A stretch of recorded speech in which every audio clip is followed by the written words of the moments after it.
मुझे खुशी है कि आपको माइक मिली है ना, क्योंकि आप निखिल से सवाल नहीं कर पाए थे मेरे ख्याल से। चलिए मुझसे कर लीजिए। बस छोटी सी 3 क्वेश्चन है मेरे पास। 3 छोटे छोटे से तो 3 नहीं 1। हाँ ठीक है, एक ही में कर देता हूँ। हाँ। सर किसी प्रत्येक न्यूज़ चैनल का न्यूज़ एंकर बनने पर वो चैनल ओनर्स का इस न्यूज़ एंकर की न्यूज़ जो डिलीवरी होता है उस पर कितना असर होता है, कितना प्रभाव होता है? जैसे कि कभी कोई कॉन्ट्रडिक्शन होता है तो उसको कैसे डील किया जाता है कि आप कुछ और बोलना चाहते हैं तो फिर कुछ और स्क्रिप्ट टाइप का है। दूसरा है कि अपने सरकारी न्यूज़ चैनल जो है जैसे दूरदर्शन, उनकी इतनी दुर्दशा क्यों है?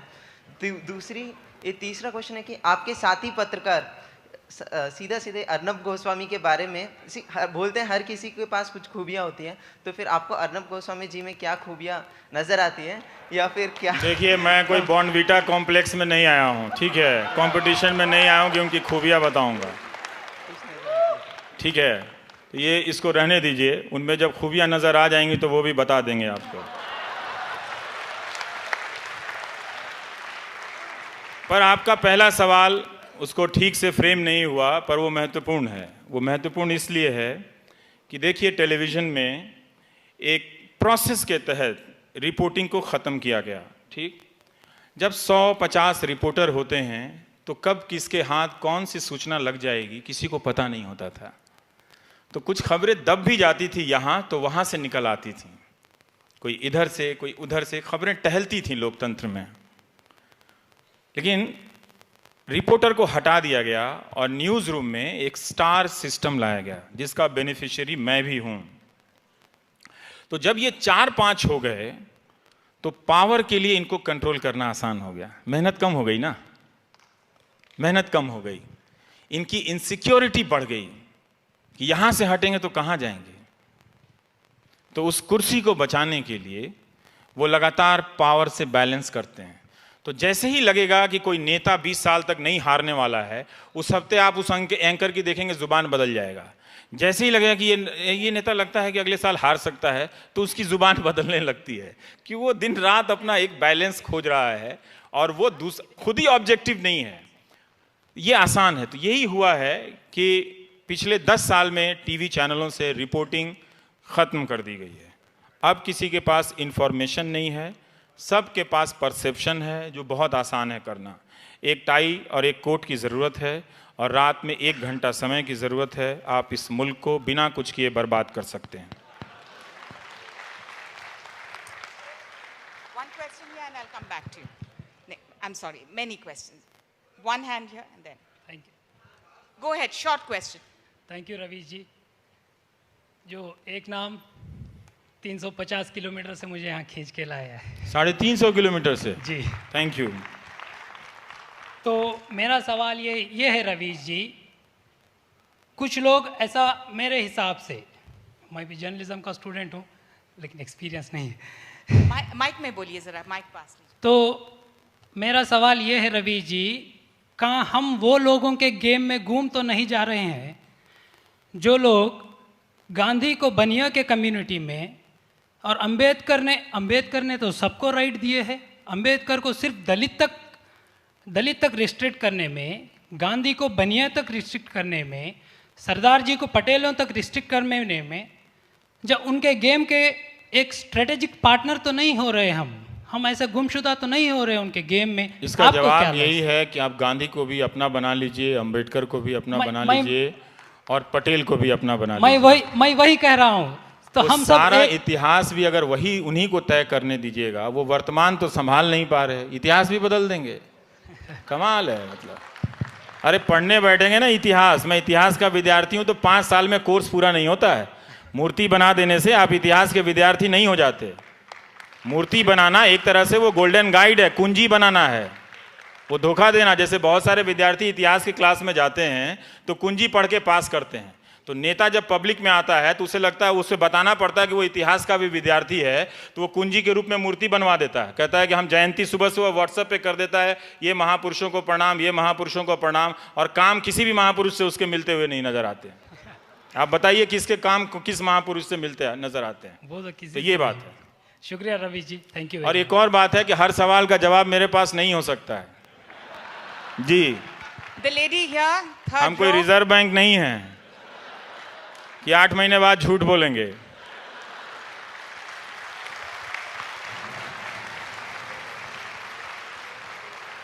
किधर? Yes The ma'am. lady here. हाँ रवि जी, मेरा क्वेश्चन है कि आप कहते हैं कि टीवी मत देखें, और जो सोशल मीडिया पे हमने देखा है फेक न्यूज़, जैसा व्हाट्सएप यूनिवर्सिटी का भी आप जिक्र करते हैं, तो मेरा सवाल यह है कि हम जानकारी कैसे हासिल करें और एक दूसरे से कनेक्ट कैसे हो। जैसे हम लोग यहाँ ये बड़ा संघर्ष है। बता रहे थे ना, सूचना का अधिकार के लिए लड़िए। अब का जो टेलीविजन है, आपको मीडिया के लिए संघर्ष करना पड़ेगा। जो पत्रकार अच्छा काम कर रहे हैं, मैं कर रहा हूं, मैं तो नहीं कर रहा हूं, लेकिन जो भी कर रहे हैं, आपको उस पर नजर रखनी पड़ेगी कि क्या इसे सरकार आसानी से इसकी दुकान बंद कर सकती है। आपको किसी भी सरकार का सबसे अच्छा मूल्यांकन पता है क्या है? पैमाना। पहला पैमाना क्या होना चाहिए कि उसके दौर में मीडिया आजाद था कि गुलाम था। अगर गुलाम था तो उसका कोई भी काम अच्छा नहीं, अगर मीडिया आजाद था तो उसके बहुत से काम अच्छे हो सकते हैं। सर, मेरा एक सवाल है, नई पीढ़ी के सहाफियों के लिए, नई पीढ़ी के जर्नलिस्टों के लिए आपका क्या पैगाम रहेगा? जीवन को थोड़ा क्लीन रखिए, साफ सुथरा। महिलाओं का थोड़ा सम्मान कीजिए, दहेज मत लीजिए, ये सबसे आसान काम है। अगर आप राष्ट्र में कोई योगदान करना चाहते हैं, नहीं कर पा रहे हैं, बहुत कमज़ोर हैं, तो सिंपल सा तरीका है, माँ बाप के सामने इतना कह दीजिए कि थैंक यू, दहेज लेके शादी नहीं करेंगे, बस हो गया। बाकी जीवन भर कुछ ना भी करें तो भी आप सोसाइटी को बहुत कुछ दे के चले जाएंगे, इतना तो कर लीजिए। वो नहीं करेंगे तो फिर अंत में पहुंच के लोकप्रिय हो जाएंगे, वो कोई बड़ी बात नहीं है। कुकर के ऐड के लायक लोकप्रिय हो जाएंगे। बहुत सारे लोग वो वाटर प्यूरिफायर के भी ऐड देते हैं एमपी बनने के बाद, वो हो जाएंगे, उसमें कोई समस्या नहीं है। लेकिन बात का असर नहीं होगा सर, वो लिख नहीं पाएंगे, वो फन, वो जादू, वो सब गायब हो जाएगा।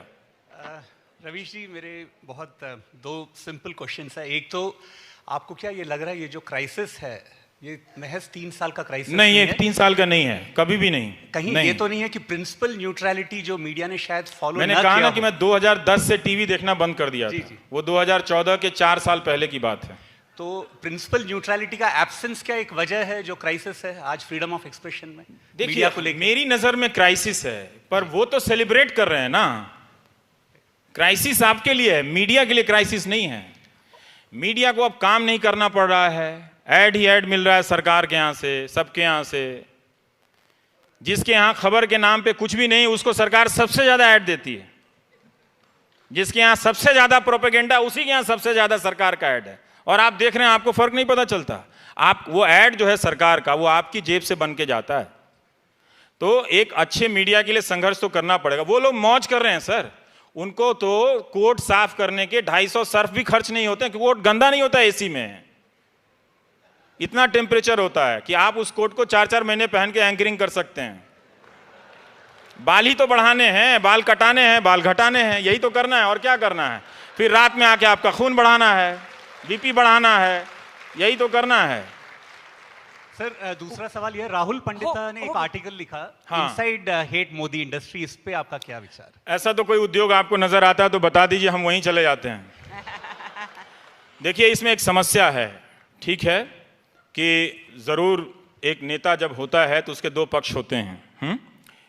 ये बहुत चालाक विवरण है कि कोई हेट मोदी इंडस्ट्री है। असल में इंडस्ट्री है, मगर वो प्रो मोदी इंडस्ट्री है।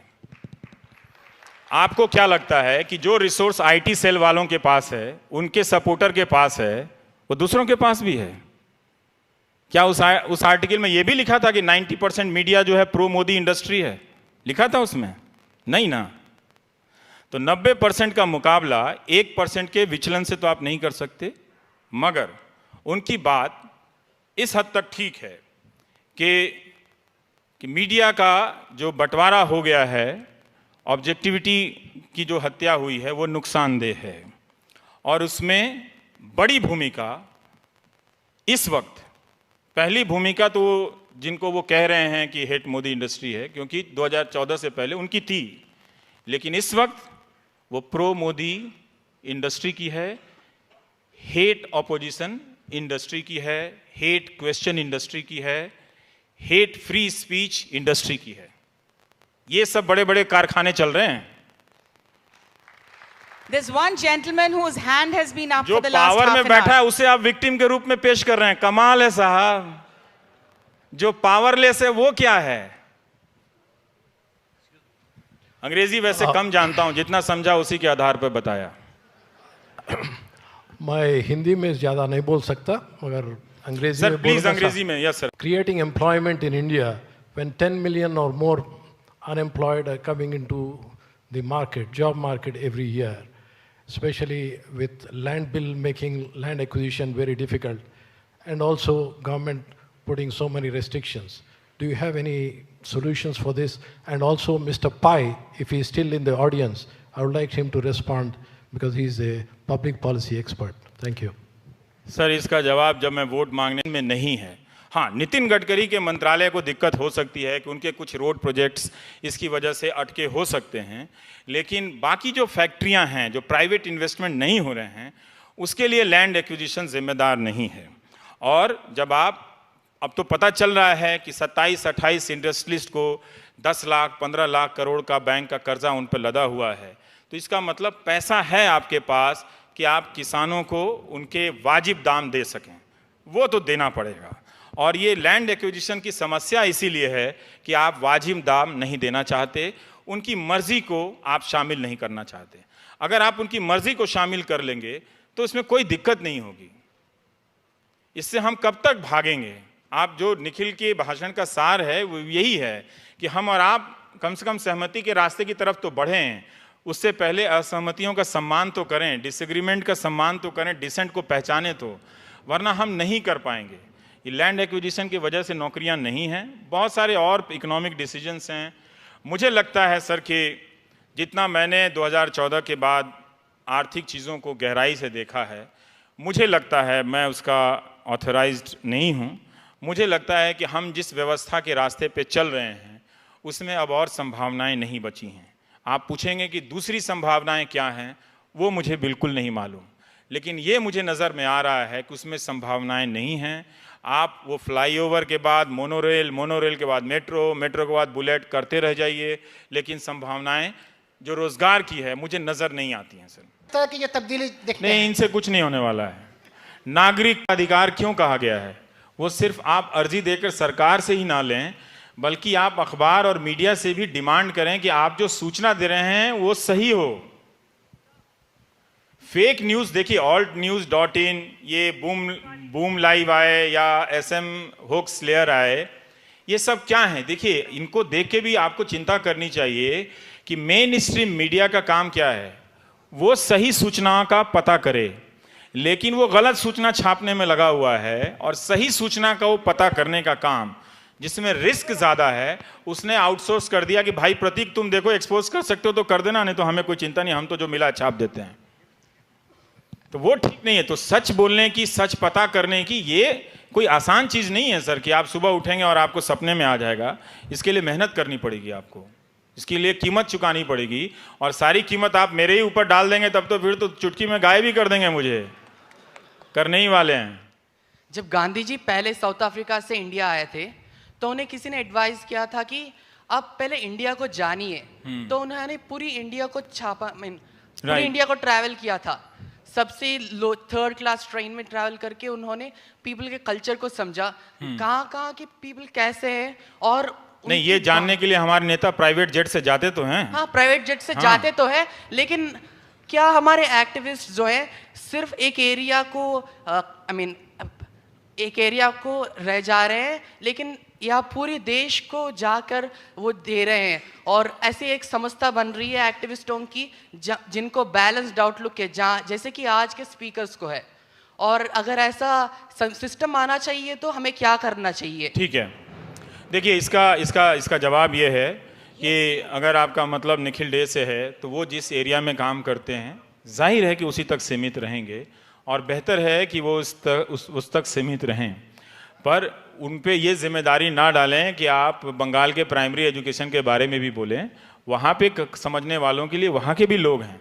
अभी जैसे मैं 227वां वक्ता हूँ, तो अगर मंथन को आप कामयाब इसी तरह से बनाते रहेंगे तो उन सब जगहों से भी लोग आएंगे और आपको सुनने का मौका मिलेगा। तो जो एक्टिविस्ट आया है वो अपने जीवन का, अपने इलाके का अनुभव लेकर आया है। तो उसे आप सुनिए, उससे आप उस पर आप ये बोझ मत डालिए कि उसके पास पूरे भारत का अनुभव क्यों नहीं है। हेलो रवीश जी। हाँ मैं देख रहा हूँ एक सेकंड जी, कौड़ियों से करोड़पति तक, वो 14 अप्रैल के दिन अंबेडकर जयंती, और वो सिटी लाइट को जो बस रहो बंसल मेहता, तो ये रवीश कुमार अभी हमको होना, वो रमेश कुमार कभी तो भी गुम हो गया ऐसा। वो इधर सामने खड़ा है। नहीं, वो कहीं तो भी गुम हो गया लग रहा है। कैसे हो जाएगा? ऐसे भीड़ को अपने साथ लाने की कोशिश कर रहा है, जो भीड़ ने अपने आंखों पे पट्टी बांध ली है। तो मेरा काम है बोलना जो मुझे मेरे हिसाब से सही लगता है। भीड़ ने कान बंद कर लिए हैं या आंखों पे पट्टी बांध ली है, ये मेरी चिंता का कारण नहीं है। पर सर वो मैं वहां तक चिंता करूंगा कि किसी के कहने पे भीड़ मुझे मारने आ रही है तब मैं चिंता करूंगा।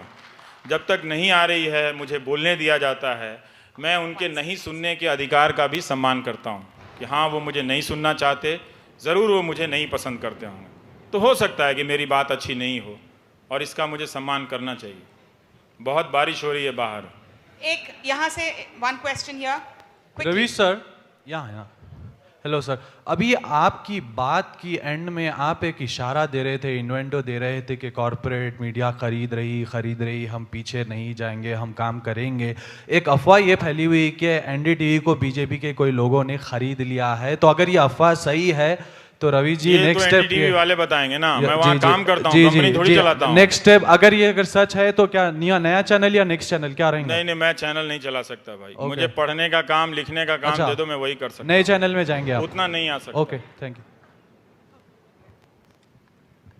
जोर से बोल दीजिए वहाँ से। कौन रखेगा हमको यार, बड़ा मुश्किल है हमको रखना।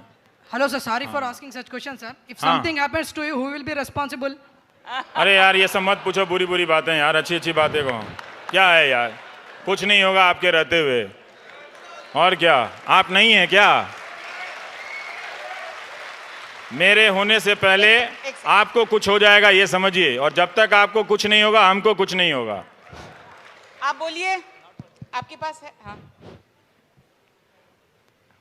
हेलो रवीश जी, मेरा एक सवाल था कि अगर मीडिया को अगर कोई, जैसे कि आज के ज़माने में चल रहा है कि 95%, more than 95% of the media वो फेक न्यूज़ या झूठी न्यूज़ को जो फैला रही है, तो हमारे पास पैमाना क्या रहेगा कि हम उसको तय कर पाएँ? क्योंकि अभी हम जैसे कोई एक न्यूज़ हो गई कि यूपी में कहीं एक गांव में इधर कुछ भी हुआ, तो हम वहाँ पे जाके तो हर चीज़ को जांच नहीं सकते। बहुत मुश्किल है, बहुत मुश्किल है। तो अंत में उनका पावर कम नहीं समझना चाहिए। जो मेन स्ट्रीम मीडिया है, अभी यूपी में ही कैराना को लेकर जिस तरह से खेल खेला गया, भयानक था वो। झूठी सूचनाओं के आधार पे बहुत मुश्किल है, लेकिन हम डिमांड तो करें कम से कम कि आप क्या दिखाते हैं। लेकिन वो पैमाना क्या रहेगा? आप पैमाना तो आप बंद कर दीजिए, वो अखबार जो ऐसा करता है। आप दूसरा अखबार ले लीजिए, अगले महीने तीसरा अखबार ले लीजिए। लेकिन हमारे पास तो पैमाना नहीं है कि हम डिसाइड यही पैमाना है। आप लगातार देखिए, बिना संघर्ष के ये चीज आएगा नहीं।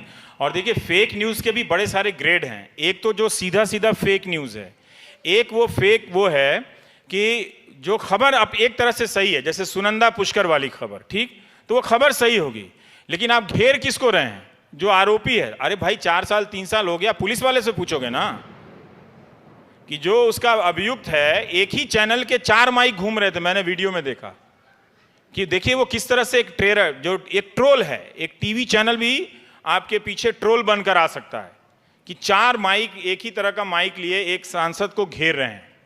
इसीलिए कह रहा हूं कि ये जो ट्रोल बन रहे हैं ना, हम भी बन जा रहे हैं उसकी प्रतिक्रिया में, जो नहीं बनना है। ये इस भाषा को, आज स्वच्छता अभियान का दिवस है, अगर इस भाषा को, इस टेंडेंसी को अगर हम नहीं मिटाएंगे तो कोई भी इसमें मारा जाएगा। सोचिए कितना भयावह है कि आपके आसपास 10 माइक हों और 10 एक चैनल के हों। कोई ऐसी डरावनी फिल्म देखी है? नहीं देखी ना? घर जाके YouTube पे देखना, आपको डर लगेगा। तो वो सवाल किससे करना चाहिए था? पुलिस कमिश्नर से करना चाहिए था। जो जांच कर रहा है उससे करना चाहिए था कि तुम क्या जांच कर रहे हो अब तक। अरेस्ट करो ना, अगर कोई ऐसा किया तो अरेस्ट करो। उसी अभियुक्त से आप जा रहे हैं पूछने के लिए, कोर्ट तो नहीं है ना। जी yes ma'am. Ravi ji, thank you so much. आपको मैं रेगुलरली टीवी पे भी देखता हूँ, and you are one of those few journalist जिसको फॉलो करने का मन करता है और करता हूँ। आपने फिलहाल कुछ समय पहले पोइट्री भी लिखी दिल्ली को और राशि को लेके। आफ्टर सीरियस डिबेट उससे एंड करेंगे तो अच्छा लगेगा। लिख के नहीं लाए यार, याद नहीं रहता है, मतलब मेरे पास है नहीं कुछ सर। मैं मोबाइल है, सुना सकता हूँ प्लीज। आप फोन देख लीजिए। हाँ, मैं कैसे यहाँ से ले आऊँ? इसमें तो कहीं मिलता नहीं है। मैं ये जानना चाहती हूँ कि मीडिया की आज़ादी के लिए क्या होना चाहिए? What should be the way? क्या कर सकते हैं? थोड़ा तो सतर्क रहिए, मतलब थोड़ा तो सतर्क रहिए कि ये जो डिबेट हो रहा है उस डिबेट के हिसाब से सही में आपके पास इंफॉर्मेशन पहुंच रहा है कि नहीं पहुंच रहा है। थोड़ा तो सतर्क रहेंगे ना, थोड़ा तो हम अपना दिमाग लगाएंगे ना कि रोज जाके उस तरह से कंज्यूम करते रहेंगे। कितना जो फियरलेस कितना बोलने के लिए है? जो लोग फियरलेसली फाइट भी करते हैं फिर भी वो चुप हो जाते हैं, क्यों? दूसरा बोलने आ जाता है फिर। And really the last question now. मुझे मिल नहीं रहा है, मैं कहाँ, आपने फंसा दिया मुझे। सर दीजिए मैं पढ़ देता हूँ। सर एक छोटा सा सवाल है सर। जी मिल गया तो पढ़ देते हैं। ओके आप पढ़ लीजिए उसके बाद में सर। इसमें लड़का कह रहा है, मैं आज स्मॉल टाउन सा फील कर रहा हूँ और मैं मेट्रो सी। लड़की कहती है, हाँ जब भी तुम साउथेक्स से गुजरती हो मैं करावल नगर सा महसूस करता हूँ। साउथेक्स दिल्ली का बड़ा हिप इलाका है और करावल नगर यमुना पार का इलाका है, वर्किंग क्लास इलाका है। मैं आज स्मॉल टाउन सा फील कर रहा हूँ और मैं मेट्रो सी। हाँ जब भी तुम साउथेक्स से गुजरती हो मैं करावल नगर सा महसूस करता हूँ। चुप करो, तुम पागल हो। दिल्ली में सब दिल्ली सा फील करते हैं। हमें लगता है ना कि दिल्ली में है तो सब दिल्ली हैं और कोई वैरायटी नहीं है। चुप करो, तुम पागल हो। दिल्ली में सब दिल्ली सा फील करते हैं। ऐसा नहीं है, दिल्ली में सब दिल्ली नहीं है।